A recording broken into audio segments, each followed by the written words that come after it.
இந்த காலை தியானத்திற்காக 2 தீமோத்தேயு 4ஆம் அதிகாரம் 11ஆம் வசனம். 2 Timothy chapter 4 and verse 11. 2 தீமோத்தேயு 4ஆம் அதிகாரம் 11ஆம் வசனம். லூக்கா மாத்திரம் என்னோடே இருக்கிறான், மார்க்குவை உன்னோடே கூட்டிக் கொண்டு வா, ஊழியத்தில் அவன் எனக்கு பிரயோஜனம் உள்ளவன். கர்த்தர் நமக்கு இந்த வேத வசனத்தை ஆசீர்வதிப்பாராக.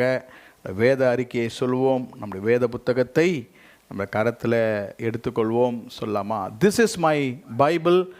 I am what it says I am. I can do what it says I can do. Today I will be taught the word of God. My mind is alert. My heart is receptive.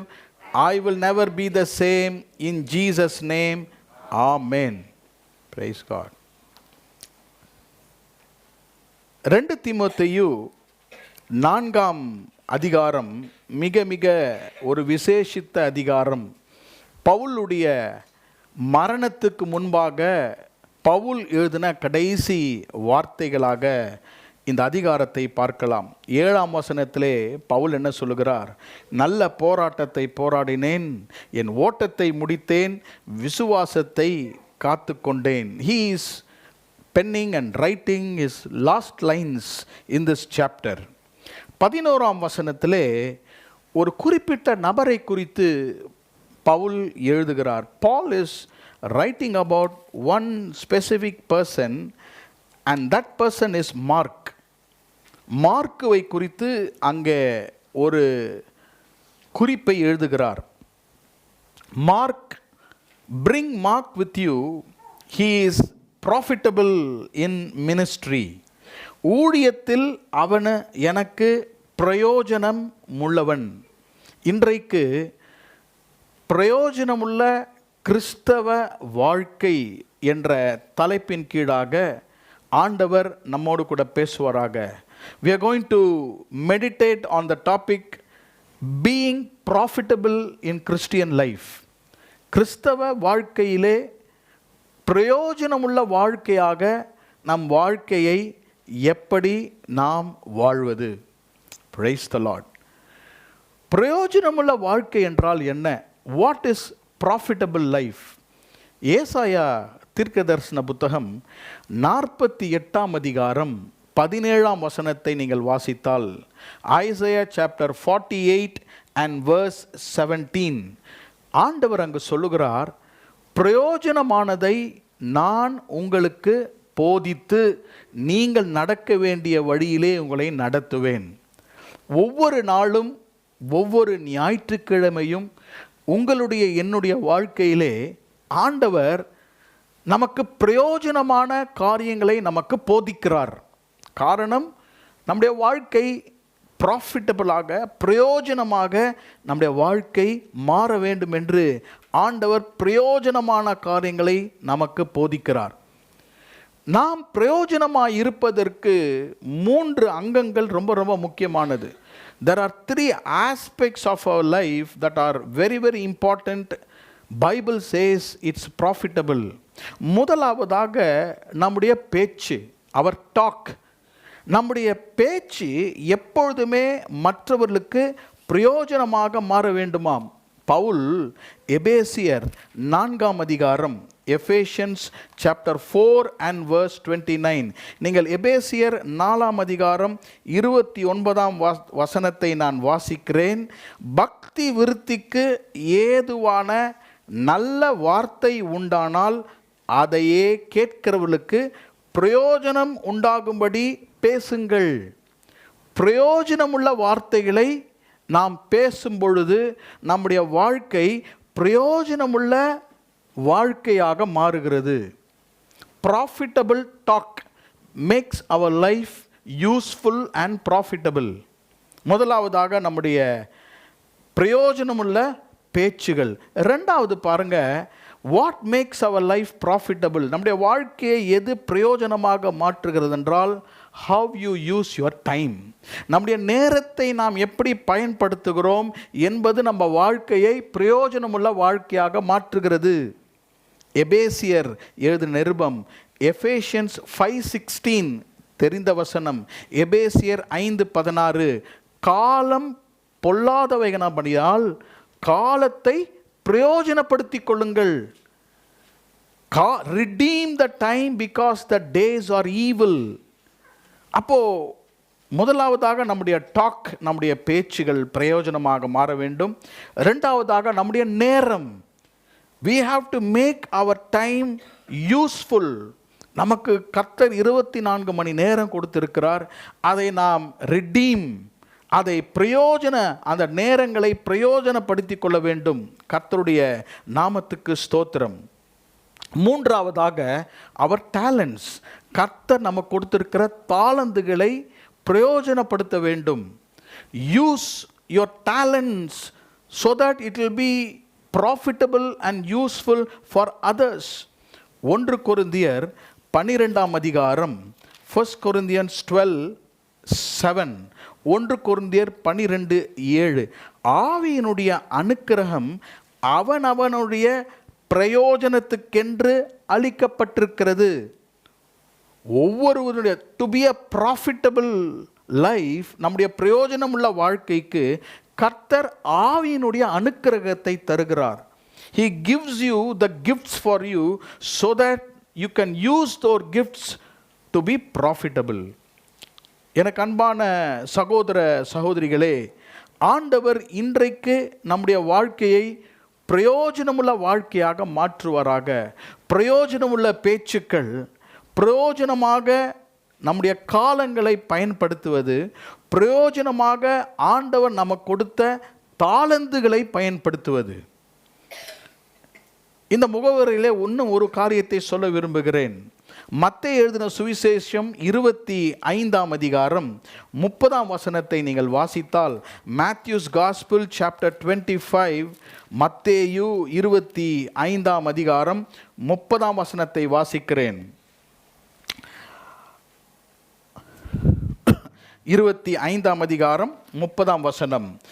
பிரயோஜனமற்ற ஊழியக்காரனாகிய இவனை புறம்பான இருளிலே தள்ளி போடுங்கள். Cast this unprofitable servant into the fire. இயேசு ஒரு மனிதனை குறித்து சொல்லுகிறார், இவன் பிரயோஜனம் இல்லாமல் இருந்தான். He was unprofitable. இயேசு தாளந்துகளை குறித்த ஒரு ஓமை சொன்னார். அந்த அதிகாரம் முழுவதும் நீங்கள் வாசிக்கலாம்.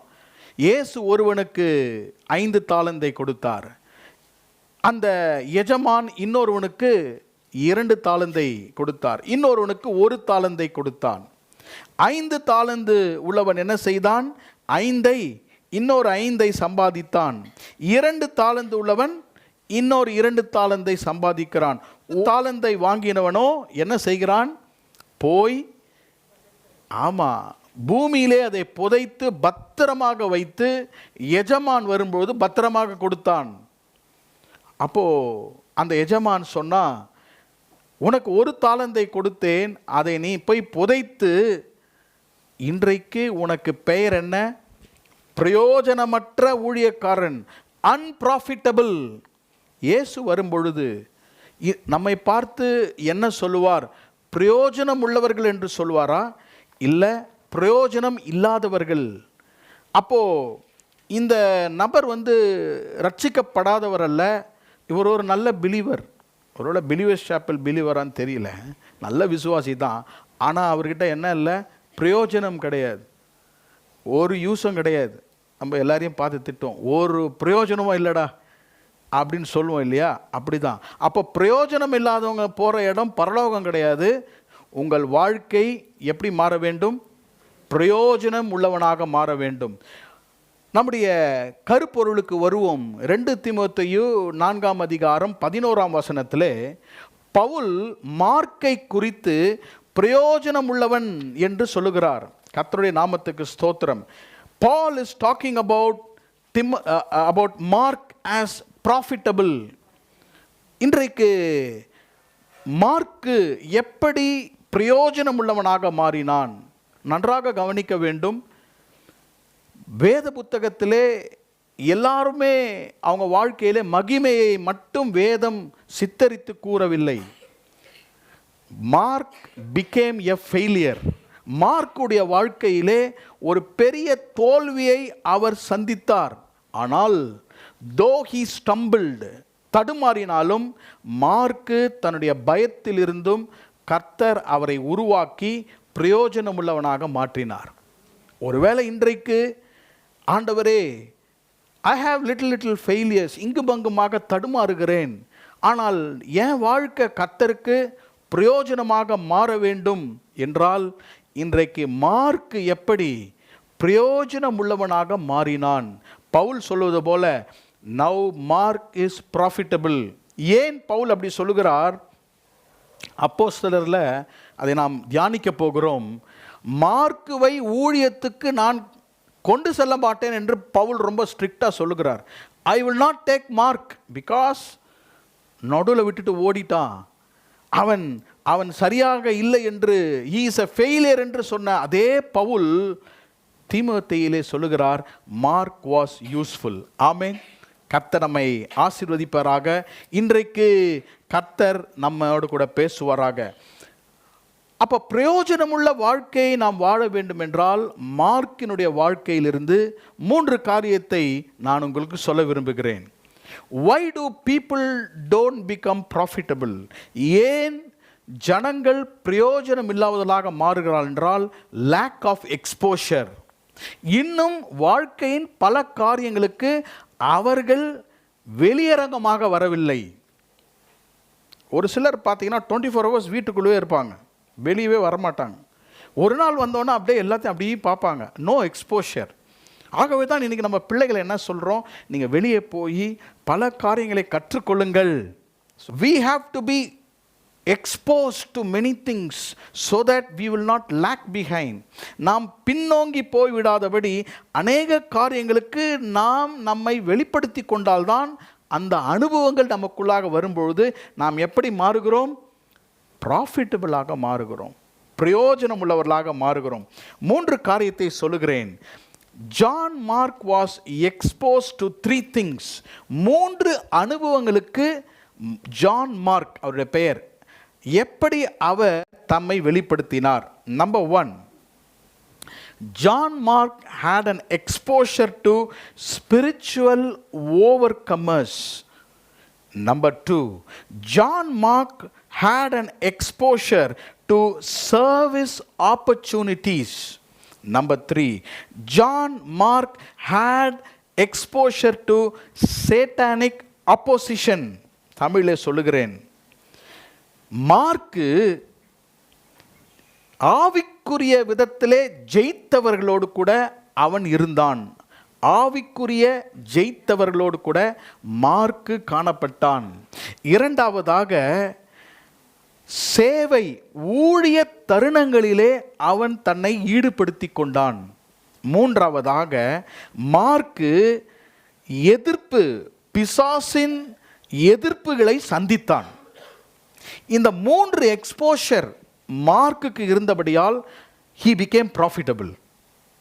நல்லா கவனிங்க, கர்த்தர் உங்கள் வாழ்க்கையை இன்றையிலிருந்து பிரயோஜனமுள்ள வாழ்க்கையாக மாற்றுவார். ஆமென். அப்போஸ்தலர் நடபடிகள் 12ஆம் அதிகாரம் 12ஆம் வசனம். அப்போஸ்தலர் நடபடிகள் 12ஆம் அதிகாரம் 12ஆம் வசனத்தை நான் வாசிக்கிறேன். ஆக்ட்ஸ் 12:12. அவன் இப்படி நிச்சயித்து கொண்டு மார்க்கு என்னும் பெயர் கொண்ட யோவானுடைய தாயாகிய மரியாள் வீட்டிற்கு வந்தான். அங்கே அநேகர் கூடி ஜெபம் பண்ணி கொண்டிருந்தார்கள். அப்போஸ்தலர் 12ஆம் அதிகாரத்திலே மார்க்கினுடைய வீட்டை குறித்து எழுதப்பட்டிருக்கிறது. The home of Mark. நல்லா கவனிங்க, எல்லாரும் அநேகர் அங்கே கூடி ஜெபம் பண்ணி கொண்டிருக்கிறார்கள். பாருங்க, 12ஆம் வசனம் சொல்லுகிறது, மார்க்கு என்னும் பெயர் கொண்ட யோவானுடைய தாயாகிய மரியாள் வீட்டிற்கு வந்தான். அங்கே அநேகர் கூடி ஜெபம் பண்ணி கொண்டிருந்தார்கள். நல்லா கவனிங்க, மார்க்குடைய எக்ஸ்போஷர், மார்க்கு என்னென்ன காரியங்களை கண்டான், எதற்கு அவன் தன்னை இணைத்து கொண்டான். 12ஆம் அதிகாரத்திலே பவுல் பேதுரு சிறைச்சாலையில் இருக்கிறார். ஏரோது பேதுருவை சிறைச்சாலையில் அடைத்து வைத்தார். பேதுருவை கர்த்தர் விடுவிக்க வேண்டும் என்று சபையார் எல்லாரும் கூடி ஜெபிக்கிறார்கள். சபையிலே ஜெபிக்கவில்லை, எங்கே ஜெபிக்கிறார்கள்? ஒரு வீட்டிலே ஜெபிக்கிறார்கள். அது மார்க்குவினுடைய வீடு. மார்க்குடைய இன்னொரு பெயர் யோவான். அப்படி என்றால் ஜான் மார்க் அவருடைய பெயர், யோவான் மார்க்கு அவர் பெயர். அவருடைய அம்மாவுடைய பெயர் மரியாள், மேரி. அப்போ மரியாள் என்ன செய்கிறாள் என்றால், தன்னுடைய வீட்டை திறந்து, வாங்க எல்லாரும் ஜெபம் பண்ணலாம். யாருக்காக ஜெபம் பண்ணலாம்? பேதுருக்காக ஜெபிப்போம். பேதுருவை கர்த்தர் சிறைச்சாலையிலிருந்து விடுவிக்க வேண்டும். எல்லாரும் கூடி ஜெபிக்கிறார்கள். மரியாளுடைய வீட்டிலே அநேகர் கூடி ஜெபிக்கிறார்கள். அதான வேதம் சொல்லுகிறது. 12ஆம் வசனம் பாருங்க. அங்கே ஒரு சிலர்ல அநேகர் கூடி ஜெபம் பண்ணி கொண்டிருந்தார்கள். They are not doing party, they are not doing play, but they are gathered and they are praying. எல்லாரும் கூடி ஜெபித்தார்கள், அநேகர் கூடி ஜெபித்தார்கள். They had a purpose for prayer. ஜெபத்துக்கு ஒரு குறிப்பு இருந்தது. பேதுருவை கர்த்தர் விடுவிக்க வேண்டும். எல்லாரும் ஜெபித்து கொண்டிருக்கும் பொழுது ஒரு கதவு தட்டுகிற சத்தம். யார்? பேதுருவை கர்த்தர் விடுவித்தார். பேதுருவை சிறைச்சாலையிலிருந்து கர்த்தர் விடுவித்து பேதுரு அங்கு வந்து கதவை தட்டுகிறார். அப்போ எல்லாரும் கூடி ஜெபிக்கிறார்கள், எல்லாரும் அநேகர் ஜெபிக்கிறார்கள். இதெல்லாம் யார் பார்த்து கொண்டிருந்தது? மார்க்கு பார்த்து கொண்டிருந்தார். John mark was seeing all these things. He had an exposure. இது எல்லாத்தையும் பார்க்கிறான். என்னெல்லாம் பார்க்கிறான்? எங்கள் வீட்டில் ஜெபம் நடக்கிறது, எங்கள் வீட்டை எங்கள் அம்மாவும் அப்பாவும் ஜெபத்துக்கு திறந்து கொடுத்துருக்குறாங்க, எங்கள் வீட்டில் ஜெபம் நடக்கிறது. கதவு தட்டுறதுல ஒரு நாள் பார்த்தேன், பேதுரு வந்து கதவு தட்டுகிறார். அது ஒரு ப்ரேயர் என்வாயர்மெண்ட், ஜெப சூழ்நிலை. அப்போது ஜான் மார்க் பார்க்கிறார், இவங்க எதுக்காக ஜெபம் பண்ணுறாங்க? பேதுரு விடுதலை ஆக்கணும் ஜெபம் பண்ணுறாங்க. உடனடியாக பேதுரு வந்து கதை தட்டுகிறார். இதெல்லாம் யார் பார்க்கிறது? மார்க்கு பார்க்கிறார். Look at his exposure to environment. இப்படிப்பட்ட சூழ்நிலைக்கு மார்க்கு தன்னை வெளிப்படுத்தி இதெல்லாம் பார்த்து கொண்டிருக்கிறார். எனக்கு அன்பான சகோதர சகோதரிகளே, நீங்களும் உங்கள் பிள்ளைகளும் நானும் நம்முடைய குடும்பங்களும் எப்படி மாறுவார்கள் என்றால், when we are exposed to certain environment. வீட்டுக்குள்ளாக எப்படி சூழ்நிலை இருக்கிறது, சபைக்கு வரும்போது எப்படி சூழ்நிலை இருக்கிறது, வேலை ஸ்தலத்தில் எப்படி சூழ்நிலை எப்படி இருக்கிறதோ அப்படிதான் நாம் உருவாக்கப்படுவோம். சரிதானே? we will be shaped according to our environment. இங்க இருக்கிற சூழ்நிலை என்னவென்றால், ஒரு ஜெபத்தினுடைய they were all praying. இன்னொரு இடத்துல பார்த்தீங்கன்னா they were all overcomers. அவர்கள் மேற்கொண்டவர்கள். அதை தான் நான் முதல் குறிப்பாக சொன்னேன், ஸ்பிரிச்சுவல் ஓவர்கமர்ஸ். இதான் முதல் குறிப்பு. நீங்களும் நானும் நம்முடைய பிள்ளைகளும் நம்முடைய குடும்பத்தாரும் we have to be experiencing and exposed to who? Spiritual overcomers. மரியாள், அவருடைய தகப்பன், அவருடைய கணவன், அங்கிருந்த எல்லாரும் ஜெபம் பண்ணுறாங்க. ஜெபத்திற்கு கர்த்தர் பதில் கொடுத்தார். ஆகவே அவங்கெல்லாம் ஸ்பிரிச்சுவல் ஓவர்கமர்ஸ். அவர்கள் வெற்றி பெற்றவர்கள். எப்படி? ஜெபித்து ஜெபித்து ஜெபித்து ஜெபத்திற்கு பதில் கொண்டவர்கள். அப்போ மார்க்கு அவனுடைய வாழ்க்கையிலே பார்த்ததெல்லாம் ஜெபித்து மேற்கொண்டவர்கள். இன்றைக்கு நாம் பிரயோஜனமாக வேண்டும் என்றால், the starting point is we have to see spiritual overcomers. நீங்கள் வீட்டிலே ஜெபித்து ஒரு காரியத்திற்காக கர்த்தர் பதில் தரும்பொழுது, நம்மை சுற்றி இருக்கிறவர்கள், நம்முடைய குடும்பத்தார், பிள்ளைகள் பார்க்கும் பொழுது, I will tell you they will become profitable. ஆமென். ஒரு பிரச்சனை வருகிறது, ஒரு சூழ்நிலை வருகிறது, ஒரு காரியம் வரும்பொழுது நாம் எல்லாரும் சேர்ந்து ஜெபிக்கும் பொழுது, அனைவரும் சேர்ந்து கர்த்தரை நோக்கி ஜெபிக்கும் பொழுது, அதற்கு பதில் வரும்பொழுது நீங்கள் ஓவர் கமர், நீங்கள் ஜெயாளிகளாக மாறுகிறீர்கள். இதை மற்றவர்கள் பார்க்கும் பொழுது மார்க்கை கர்த்தர் பிரயோஜனம் உள்ளவனாக கர்த்தர் மாற்றினார். எத்தனை பேருக்கு நான் சொன்னது புரிஞ்சுது? ஆமேன். ஒரு காரியம் வரும்பொழுது ஜெபிக்கிறதுக்கு பதிலாக வேறொரு காரியத்தை செய்யும் பொழுது, யாராவது ரெக்கமெண்டேஷன் இருக்கிறாங்களா இதுக்கு? இந்த காரியத்தை எந்த பெரிய ஆஃபீஸருக்கு ஃபோன் பண்ணலாம் இப்படின்னு உங்கள் பிள்ளைங்க பார்த்து வளர்ந்தாங்கன்னா, பெருசானாங்கன்னா அவங்க ஜாப் பண்ண மாட்டாங்க, அவங்களும் இதை தான் செய்வாங்க. நான் சொல்ல சரியா? சில நேரத்தில் நான் பேசினா நேராக உள்ளே போகும், என்னை மன்னிச்சிருங்க. நான் ஜாப் பண்ணி நான் செய்தி ஆயத்தம் பண்ணுறேன். அப்போது நம்ம எல்லாம் செய்யலாம், அதெல்லாம் நம்ம செய்யணும். ஆனால் நம்முடைய வாழ்க்கையிலே நாம் ஸ்பிரிச்சுவல் ஓவர் கமராக மாற வேண்டும். ஆவிக்குரிய விதத்திலே நாம் ஜெயித்தவர்களாக மாற வேண்டும். ஏனென்றால் கர்த்தர் சொல்லியிருக்கிறார், உங்களுடைய ஜெபத்திலே நீங்கள் எதை கேட்டாலும் நான் உங்களுக்கு தருவேன். அப்படிதான் சொல்லியிருக்கிறாரு. Whatsoever you ask in prayer I will give it. அப்போ எந்த காரியத்துக்காகவும் நம்ம ஃபேமிலியில், நம்ம குடும்பத்தில், நம்ம சபையில் வரும்போது முதலாவதாக ஜெபிக்க வேண்டும். மார்க்கு அவங்க அம்மாவை பார்த்தா, அவங்க அப்பாவை பார்த்தா, அவங்க வீட்டை பார்த்தா, அவங்க வீட்டில் ஜெபம். அந்த நேரத்தில் வீட்டில் ஜெப நேரத்தில் வந்து பிடிச்சிருவாங்க, அவ்வளோ ஸ்ட்ரிக்ட்டு. ஆனாலும் வீட்டிலே ஜெபம் நடந்தது. ஸ்பிரிச்சுவல் ஓவர்கமர்ஸ். 2 காரியத்தை சொல்லுகிறேன். He was surrounded by spiritual overcomers. அவனை சுற்றிலும் இருந்தவர்கள் எல்லாம் ஜெபிக்கிறவர்கள். ஜெபித்து ஜெபித்து ஜெபித்து ஜெபத்திற்கு பதிலை பெற்றவர்கள். 2வது, he was strengthened by the overcomers. அவனுடைய விசுவாசம் இந்த ஜெயித்தவரினால் விசுவாசம் பலப்படுத்தப்பட்டது.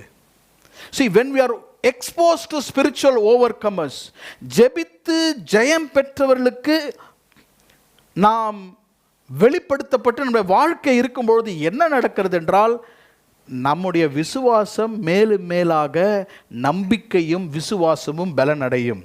ஆமென். Praise the Lord. இதுதான் முதல் குறிப்பு. How can I become profitable? Mark பிரயோஜனம் உள்ளவன் என்றால் அவனுடைய ஆரம்பமே வசனம் என்ன சொல்லுகிறது என்றால், மார்க்குனுடைய வீட்டிலே அநேகர் கூடி ஜெபித்தார்கள், மார்க்கு எல்லாவற்றையும் பார்த்தான். 2வது காரியம், the number 2, the second aspect, how Mark became profitable.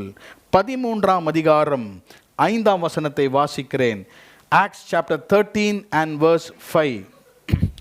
சாலமி பட்டணத்தில் வந்தபோது யூதருடைய ஜெப ஆலயங்களில் தேவ வசனத்தை பிரசங்கித்தார்கள். யோவானும் அவர்களுக்கு உதவிக்காரனாயிருந்தான். யோவான் என்றால் mark. Who was Mark here? Mark என்ன செய்கிறான்? பவுலுக்கும் பர்னபாவுக்கும் உதவிக்காரனாக மாறினான். அப்போஸ்தலர் 13ஆம் அதிகாரத்திலே என்ன நடக்கிறது என்றால், பவுலையும் பர்னபாவையும் ஆண்டவர் ஊழியத்திற்கென்று பிரித்தெடுத்தார். 2ஆம் வசனம், அவர்கள் கர்த்தருக்கு ஆராதனை செய்து உபவாசித்து கொண்டிருக்கிற போது பர்னபாவையும் சவுலையும் நான் அழைத்த ஊழியத்திற்காக அவர்களை பிரித்து விடுங்கள் என்று பரிசுத்த ஆவியானவர் திருவுளம் பற்றினார். ஆண்டவர் பாருங்கள், அவர்களை ஊழியத்துக்கென்று பிரித்தெடுக்கிறார். அவங்க ஊழியம் செய்ய போகிறார்கள். அவர்களோடு கூட உதவிக்காரனாக ஆண்டவர் யார் கூட போகிறது? மார்க்கு செல்கிறார். 5ஆம் வசனம் கடைசி பகுதியிலே, யோவானும் அவர்களுக்கு உதவிக்காரனாக அவர்களோடு கூட செல்லுகிறதை இந்த இடத்துல வாசிக்கிறோம். நன்றாக இந்த வசனத்தை கவனிக்கும்படியாக நான் உங்களை கேட்டுக்கொள்கிறேன். Mark now is having opportunity to serve the Lord. ஆண்டவருக்கு ஊழியம் செய்ய ஒரு தருணத்தை கர்த்தர் அங்கே மார்க்குக்கு கொடுக்கிறார். ஆமென். Praise the Lord. ஒரு தருணம் கர்த்தர் அவனுக்கு கொடுக்கிறார். எதற்காக? they are giving him an invitation. ஒரு அழைப்புதலை கொடுக்கிறார்கள். என்ன அழைப்புதல்? நீ வந்து எங்களோடு கூட உதவி செய்யலாம், எங்களோடு கூட எங்களுக்கு ஹெல்ப் பண்ணலாம், நாங்கள் ஊழியம் செய்ய போகிறோம், நீர் வந்து எனக்கு உதவிக்காரன். நல்லா கவனிங்க, மார்க்கை ஊழியம் செய்வதற்காக கூப்பிடவில்லை, மார்க் என்பவன் உதவிக்காரனாக மாறுகிறான். ஆங்கில பைபிளில் he became their minister. பவுலுக்கும் பர்னபாவுக்கும் உதவி செய்வனாக மாறினான். நான் வாசித்த முதல் வசனத்திலே மார்க்கு மிகவும் பிரயோஜனம் உள்ளவன் என்று பவுல் சொல்வதற்கு காரணம் என்ன தெரியுமா? நாம் பிரயோஜனமாக மாற வேண்டும் என்றால் நமக்கு வருகிற தருணங்களிலே ஆண்டவருக்காக உதவி செய்ய வேண்டும், ஊழியம் செய்ய வேண்டும். நீங்கள் வாழ்கிற வாழ்க்கையிலே ஆண்டவருடைய ராஜ்யத்தில் நீங்கள் எந்த சர்வீஸும் ஊழியம் செய்யலைன்னா சும்மா ரட்சிக்கப்பட்டு சபைக்கு வருவது அல்ல, நீங்கள் ஏதாவது ஒரு ஊழியத்தை செய்ய வேண்டும். ஆமென். ஆண்டவர் நமக்கு ஆப்பர்ச்சுனிட்டிஸை தருகிறார், கர்த்தர் நமக்கு தருணங்களை தருகிறார். அவருக்கு ஏதாவது ஒரு சர்வீஸ் பண்ணணும். அப்போ தான் நம்ம வாழ்க்கை எதாக மாறுகிறது? பிரயோஜனமுள்ள வாழ்க்கையாக மாறுகிறது.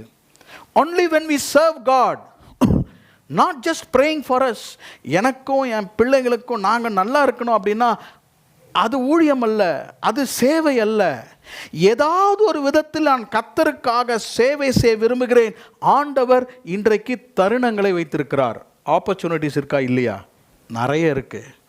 ஆண்டவருக்காக ஏதாவது ஒரு காரியத்தை சர்ச்சிலேயோ இல்லை நம்முடைய வீடுகளிலோ நம்ம வேலை செய்கிற இடத்துலையோ, God always opens opportunities, serving opportunities. அவருக்கு சேவை செய்கிற அந்த ஊழியத்தை கர்த்தர் தருகிறார்.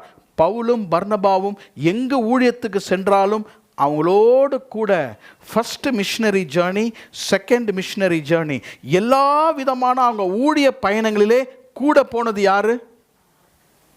சண்டே ஸ்கூலுக்கே பிள்ளைங்க வரமாட்டுறாங்க, இவங்க எங்கே போய் ஊழியம் செய்ய போகிறாங்க? இன்றைக்கு நம்ம பிள்ளைகளை ஆண்டவருக்கு ஊழியம் செய்கிற பிள்ளைகளாக முதல்லேருந்தே நீங்கள் ட்ரெயின் பண்ண வேண்டும். கவனிக்கிறீங்கன்னு நினைக்கிறேன். பெரியவர்களும் நம்ம சபையில் இருக்கிறவங்களும் நம்ம சம்பாதிச்சோம், நாங்கள் சாப்பிட்டோன்னு இல்லாமல் ஆண்டவருக்கு நான் பிரயோஜனமாக மாற வேண்டும். இன்னைக்கு காலையில் ஒரு நியூஸ் படித்தேன், சென்னையிலான்னு தெரியல, 13-year-old cardiologist died of a heart attack yesterday. 39 வயது ஹார்ட் சர்ஜன் ஹார்ட் அட்டாக்ல இறந்துட்டார். நம்ம வாழ்க்கை பிரயோஜனமாக மாற வேண்டும். நம்ம மரணத்துக்கு முன்பதாக we have to become useful, profitable. அப்போ என்ன பண்ணணும்? we have to take every opportunity to serve God. ஆண்டவருக்கு ஊழியம் செய்ய வேண்டும், ஆண்டவருக்கு உதவி செய்ய வேண்டும். பவுலும் பர்னபாவும் எங்கு சென்றாலும் இந்த மார்க்கு கூட சென்று சின்ன சின்ன ஊழியங்களை அவன் செய்தான். ஆண்டவர் உங்களுக்கு தருணத்தை தருகிறார். ஒருவேளை நீங்கள் விபிஎஸ்ஓ, சண்டே ஸ்கூலோ இல்லை சபையில் ஊழியம் செய்வதற்கோ எந்த ஆப்பர்ச்சுனிட்டி வந்தாலும் நீங்கள் அதை எடுத்து சந்தோஷமாக செய்ய வேண்டும். இங்கே இருக்கிற சண்டே ஸ்கூல் பிள்ளைகள், வாலிபர்களுக்கு நான் சொல்லுகிறேன், நீங்கள் படிப்பு படிப்பு என்று வேலை வேலை என்று நீங்கள் போனால் ஆண்டவருக்கு நம்ம எப்படி ஆகிடுவோம்? பிரயோஜனம் இல்லாமல் ஆகிடுவோம். கவனிக்கிறீங்களா? என்ன பாஸ்டர் நீங்கள் பேசுகிறீங்க, உங்களுக்கு இதெல்லாம் தெரியுமா? 12 வயசுலேருந்து நான் ஊழியம் செய்கிறேன். எனக்கு 12 வயசாகிருக்கும் போது எங்கள் அப்பா உட்காந்துருக்காரு, கேளுங்க. 12-13 வயதிலே அதிகாலையிலே நான் 4 மணிக்கு எழுந்து வீட்டுக்கு பால் வாங்க போவோம். ஒவ்வொரு நாளும் போய் தெருவில் நின்று பிரசங்கம் பண்ணுவோம். என்னுடைய கல்லூரியிலே நான் படிக்கும் பொழுது அநேக மாணவர்களை ஞானஸ்தானத்துக்கு நான் கொண்டு வந்திருக்கிறேன். நான் உலகத்திலேயும் வேலை செஞ்சேன். 20 years I worked in the college. 20 வருஷங்கள் நான் வேலை செய்து கொண்டே நான் ஊழியம் செய்தேன். I served God. எந்த ஆப்பர்ச்சுனிட்டி கிடைச்சாலும் ஆண்டவருக்கு பிரசங்கம் பண்ணியோ ஆலோசனை சொல்லியோ ஊழியம் செய்திருக்கிறேன். நான் பெருமைக்காக சொல்லவில்லை, ஏனென்றால் வேலை செய்து கொண்டே கர்த்தருக்கு ஏதாவது ஒரு காரியத்தை செய்ய முடியும், செய்யணும். தயவுசெய்து டைமை வேஸ்ட் பண்ணாதீங்க. ஆண்டவருக்கு நான் பிரயோஜனமாக இருக்கணும். ஆண்டவரே, நான் உமக்கு ஏதாவது ஒரு காரியத்தை செய்யணும், ஆண்டவரை பிரியப்படுத்தும்படியாக மார்க்குவை போல, like Mark, I want to serve God. ஏன் அதை நான் ரொம்ப ஸ்ட்ரிக்டாக எனக்கு சொல்கிறேன்னா, எனக்கு நமக்கு நிறைய டிஸ்ட்ராக்ஷன்ஸ் இருக்கிறது. எல்லாமே நமக்கு எல்லாத்துக்கும் ஒரு ரீசன் வேறு இருக்குது. எல்லாமே நல்லதாக படுகிறது. கடைசியில் ஆண்டவருடைய நேரம், ஆண்டவருடைய ஆப்பர்ச்சுனிட்டிக்கு நேரெல்லாம் போயிட்ட பிறகு கடைசியில் நம்ம என்னத்தை சாதித்தோம்? மார்க்கு கர்த்தருக்கு பிரயோஜனமாக இருந்தான். He used all the opportunities that God gave him. கடைசியாக he was exposed to satanic opposition. பிசாசின் தந்திர எதிர்ப்புகளுக்கு அவன் வெளிப்படுத்தினான். அப்போஸ்தலர் 13ஆம் அதிகாரம் 6ஆம் வசனத்தை வாசிக்கிறேன். அவர்கள் பாப்பே பட்டணம் வரை தீவை கடந்த வந்தபோது பர்யேசு என்று பெயர் கொண்ட மாயவித்தக்காரனும் கள்ள தீர்க்கதரிசியுமான ஒரு யூதனை கண்டார்கள். அவன் விவேகமுள்ள மனுஷனாகிய செர்கியு பால் என்னும் அதிபதியுடனே கூட இருந்தான். அந்த அதிபதி பர்னபாவையும் சவுலையும் அழைப்பித்து அவரிடத்தில் தேவ வசனத்தை கேட்க ஆசையாயிருக்கிறான். நீங்கள் அப்படியே நீங்கள் வாசித்தீங்கன்னா, இந்த மாயவித்தைக்காரன் இருக்கிறான் இல்லையா, இந்த மாயவித்தைக்காரன் அவன் கள்ள தீர்க்கதரிசியாக இருந்தான். 9ஆம் வசனம், பவுல் என்று சொல்லப்பட்ட சவுல் பரிசுத்த ஆவியினால் நிறைந்தவனாய் அவனை உற்று பார்த்து, எல்லா கபடம் நிறைந்தவனே, பிசாசின் மகனே, நீதிக்கெல்லாம் பகையனே, கர்த்தருடைய செம்மையான வழிகளை புரட்டுவதில் ஓய மாட்டாயோ? அப்போ அங்க ஒரு சார்சரர், ஒரு மந்திரவாதி, பிசாசினுடைய ஆவியால் நிறைந்தவன் ஒருவன் வந்து, பவுல கவனிங்க, 13ஆம் வசனத்தை வாசிக்கிறேன், verse 13, உங்க வேதத்தை பாருங்க. பின்பு பவுலும் அவனை சேர்ந்தவர்களும் பாப்பே பட்டணத்தை விட்டு கப்பல் ஏறி பம்பிலியாவில் இருக்கும் பெர்கே பட்டணத்துக்கு வந்தார்கள். யோவான் அவர்களை விட்டு பிரிந்து எருசலேமுக்கு திரும்பி போனான். நல்லா ஊழியம் கொடுங்க, கை தட்டுறேன், பாட்டு பாடுறேன். பிசாசா பயந்துட்டான், வீட்டுக்கு போயிட்டான். ஊழியெல்லாம் வேணாம், இதில் பிசாசு வருது, நமக்கு எதாவது செஞ்சிருவாங்க, மாயவித்தா இருக்குது, இதெல்லாம் எனக்கு வேணான்னு சொல்லிட்டு மார்க் என்ன செய்கிறான்? அதை விட்டு அவன் வீட்டுக்கு எருசலேமுக்கு ஓடி வருகிறான். முதலாவதாக 3 காரியத்தை சொன்னேன். முதலாவதாக ஆவிக்குரிய விதத்திலே வெற்றி பெற்றவர்களே அவன் பார்க்கிறான். இரண்டாவதாக பாருங்கள், சேவைகள் தருணங்கள் வரும்போது கர்த்தருக்கு சேவை செய்கிறான். பாருங்கள், இப்படி தான் அவன் பிரயோஜனமுள்ளவனாக மாறிக்கொண்டு வருகிறான்.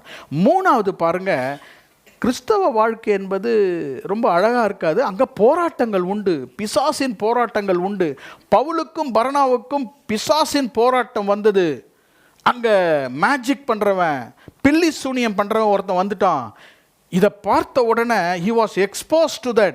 அதற்கு எதிர்கொண்டு அவன் வீட்டுக்கு ஓடி விடுகிறான். மார்க்கு வீட்டுக்கு ஓடுறான், எருசலேமுக்கு போயிட்டான்.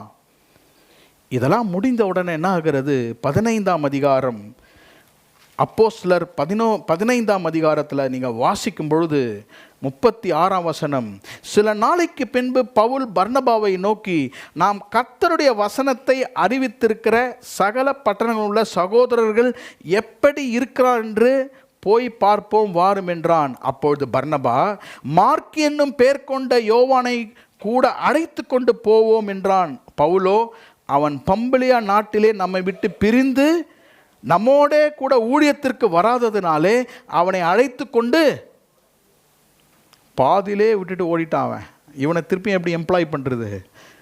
பயந்துருவான், இவன் பிசாசா பார்த்தா பயந்துருவான். ஆகவே நமக்கு யார் தேவையில்லை? வேணாம், ஜாஷ்வா வேணாம், ஜீவன் வேணாம், ஜார்டன் வேணாம், பயப்படுறாங்க. பர்னபாக்கும் சவுலுக்கும் ஒரு பெரிய ஆர்கியூமெண்ட், கன்டென்ஷன். நல்லா கவனிங்க, ஒரு முக்கியமான காரியத்தை நான் சொல்லி நான் முடிக்க விரும்புகிறேன். நாம் ஒவ்வொருவரும் பிசாசின் தந்திரங்களை பார்க்க வேண்டும். இயேசு நம்மை கைவிட மாட்டார். எதிர்ப்புகள் நமக்கு வரும்.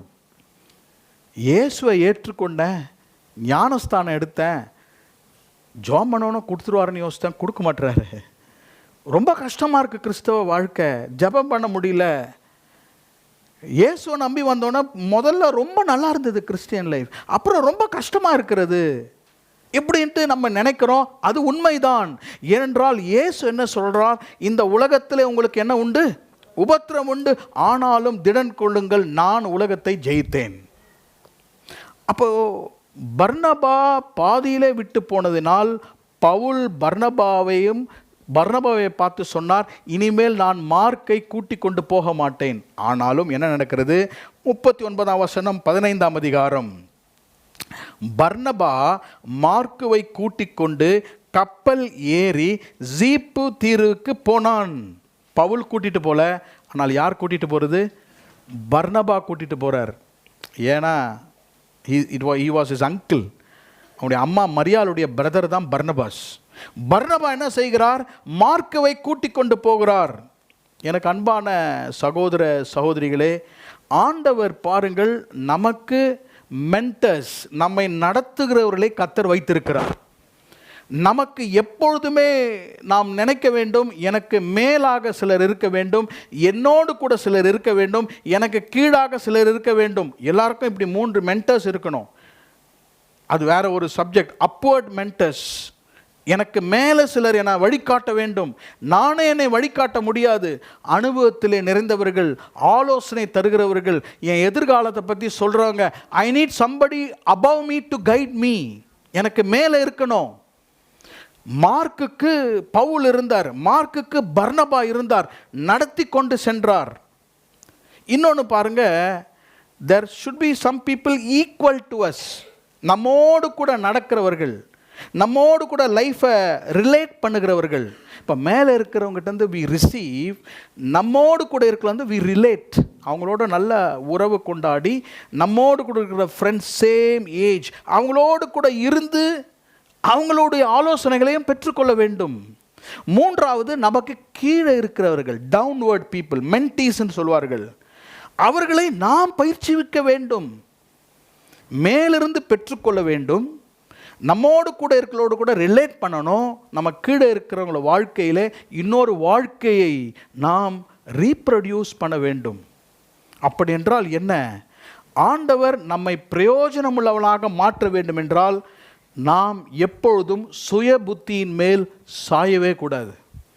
அதுதான் சாலமோன் நீதிமொழிகள் 3ஆம் அதிகாரத்திலே சொல்லுகிறார், don't lean on your understanding. உங்கள் சுய புத்தியின் மேல் சாயாதீங்கள். ஆண்டவருடைய ஆலோசனை, தேவனுடைய ஓவர் கம்மஸுடைய ஆலோசனையிலே நீங்கள் நடவுங்கள். மார்க்கு மிகவும் பிரயோஜனமுள்ளவனாக இருந்தான். சாத்தானுடைய எதிர்ப்புகளை பார்த்தான். ஆனாலும் அந்த இடத்துல ஒருவர் இருந்தார், பர்னபாவை போல தைரியம் சொல்லுகிறவர் இருந்தார்கள். அவனை கூட்டிக் கொண்டு ஊழியத்துக்கு சென்றார்கள். காலம் செல்ல செல்ல கர்த்தர் மார்க்குவை ஆசீர்வதித்தார். எப்படி ஆசீர்வதித்தார், எந்த அளவுக்கு பயந்து ஓடின ஒரு மார்க்கு, கர்த்தர் மார்க்குவை எப்படி ஆசீர்வதித்தார் தெரியுமா உங்களுக்கு? மார்க் எழுதின சுவிசேஷத்தை எழுதினவர் இவர்தான். மார்க் ஒரு 16 அதிகாரங்கள் கொண்ட ஒரு சுவிசேஷத்தை எழுதினவர் மார்க்கு. எவ்வளோ பிரயோஜனமுள்ள ஆயிட்டான் பாருங்க. ஏன் இந்த 3 எக்ஸ்போசிஷன் இருந்தது. இயேசுவை குறித்து அழகான ஒரு மார்க்கு சுவிசேஷத்தை எழுதினவர் இந்த ஜான் மார்க். எவ்வளோ பிரயோஜனமுள்ள வாழ்க்கை. இன்றைக்கு நாம் அப்படி இருக்க முடியுமா? அன்றைக்கு மார்க்கு இயேசுனுடைய சுவிசேஷத்தை எழுதினார். இன்றைக்கு நீங்களும் நானும் உயிருள்ள நாமே சுவிசேஷங்களாக இருக்கிறோம். நாமே எபிசல்ஸாக இருக்கிறோம். நாமே கடிதங்களாக இருக்கிறோம், மற்றவர்கள் நம்மை படிக்கும்படியாக. இன்றைக்கு எதிர்ப்புகள் வந்தாலும் கிறிஸ்தவ வாழ்க்கை விட்டு ஓடாமல் மார்க்குவை போல எனக்கு இருக்கிற ஸ்பிரிச்சுவல் ஓவர்கம்மர்ஸ், எனக்கு கர்த்தர் ஒரு பவுலை கொடுத்திருக்கிறார், எனக்கு கர்த்தர் ஒரு பர்னபாவை கொடுத்திருக்கிறார். நான் கிறிஸ்தவ வாழ்க்கையை நான் ஓடி என்னுடைய வாழ்க்கை எப்படி மாறும்? பிரயோஜனம் உள்ள வாழ்க்கையாக மாறும்.